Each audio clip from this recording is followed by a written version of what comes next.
সাগর পাড়ে আসার পরে সবচেয়ে যে জিনিসটা মিস করেন বিশেষ করে বাংলাদেশে সেটা হচ্ছে সার্ফ। বাংলাদেশে একমাত্র সার্ফ ক্লাব গত 2-3 বছর ধরে চালু হয়েছে আর কি। তো এই সার্ফ ক্লাবের একজন সদস্য হচ্ছে রশিদ ভাইয়ের সাথে আমার খুব ভালো পরিচয়। তবে আমরা চেষ্টা করবো আগামীকালকে সার্ফ ক্লাবে মূলত সার্ফ করার জন্য।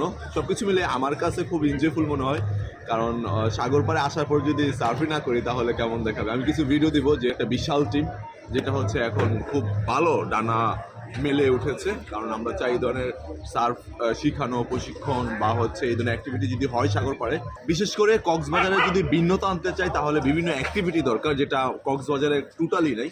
তো বিভিন্ন দেশের সাগর পাড়গুলোতে কিন্তু প্রচুর পরিমাণে অ্যাক্টিভিটি থাকে, যেই কারণে হচ্ছে মূলত ট্যুরিস্ট আকর্ষণ বলেন বা হচ্ছে মানুষের দৃষ্টিকোণ থেকে শুরু করে সকল পরিবেশটা ঠিক থাকে। আর লং একটা বিচই আছে, তো এই লং বিচটাকে যদি আরও আকর্ষণীয় করে তুলতে হয় তাহলে বিভিন্ন অ্যাক্টিভিটি দরকার, যেমন ন ডরাই,